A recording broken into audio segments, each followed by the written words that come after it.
Latest news updates కోసం ఇప్పుడే download చేసుకోండి media effects app. Welcome to media effects.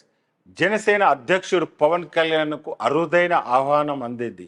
ఈ నెల 22న జరిగే సదస్సుకు ఐక్యరాజ్య సమితి ఆహ్వానించింది.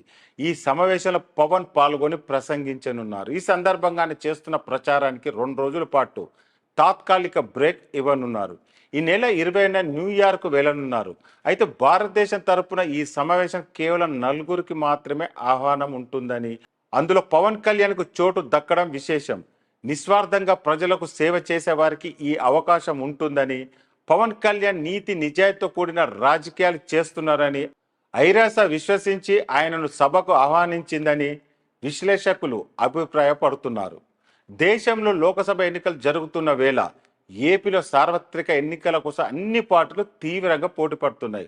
అందులో భాగంగా కూటమిగా ఏర్పడిన బీజేపీ, జనసేన, టీడీపీ విస్తృత ప్రచారాలు నిర్వహిస్తున్నాయి. స్టార్ క్యాంపెయిన్గా పవన్ కళ్యాణ్ ప్రచారంలో బిజీగా ఉన్నారు. కూటమి అభ్యర్థుల తరపున ఆయన ఎన్నిక ప్రచారం చేస్తున్న విషయం తెలిసిందే. ఈసారి ఎలాగైనా కూటమిని అధికారంలోకి తీసుకొచ్చే ప్రయత్నం చేస్తున్నారు. ఇక ఐరాస సభలో భాగంగా పవన్ 3 రోజుల పాటు సభలకు దూరంగా ఉండబోతున్నారు. మే 13 ఎన్నికలు జరుగుతున్న విషయం తెలిసిందే.